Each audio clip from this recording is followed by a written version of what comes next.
Ayatollah Mostafa Khamenei ইরানের নতুন সর্বোচ্চ নেতা হওয়ার পর থেকে নিরাপত্তাজনিত কারণে পরিবারের সদস্যদের সঙ্গেও কোনো যোগাযোগ রাখছেন না। তার শ্বশুর গোলাম আলী হাদ্দাদ আদেল ইরানি বার্তা সংস্থা ইসনাকে দেয়া এক সাক্ষাৎকারে জানান, খুব অল্প সংখ্যক বিশ্বস্ত ব্যক্তি ছাড়া অন্য কারো সঙ্গেও তার যোগাযোগ নেই।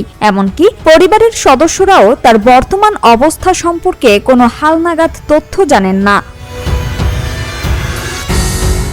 হাদ্দাদ আদেল বলেন, মোস্তফার স্বভাবে তার পিতা আয়াতুল্লাহ আলী খামেনির গভীর প্রভাব রয়েছে। নিয়মিত জামাতার সুস্বাস্থ্য কামনা করে দোয়া করেন বলেও জানান তিনি।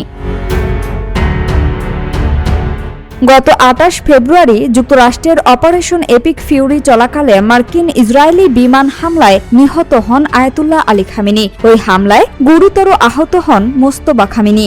পরে ১১ মার্চ তাকে ইরানের নতুন সর্বোচ্চ নেতা ঘোষণা করা হয়। নিউ ইয়র্ক টাইমসের প্রতিবেদনে বলা হয়, হামলায় তার একটি পা বিচ্ছিন্ন হয়, একটি বাহু ক্ষতিগ্রস্ত হয় এবং মুখমণ্ডল পুড়ে যাওয়ায় কথা বলতেও কষ্ট হচ্ছে তার।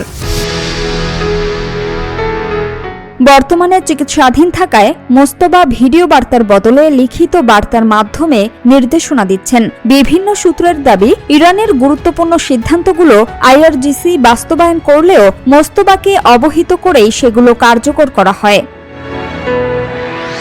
সামিয়া সুলতানা, ঢাকা ওয়াচ।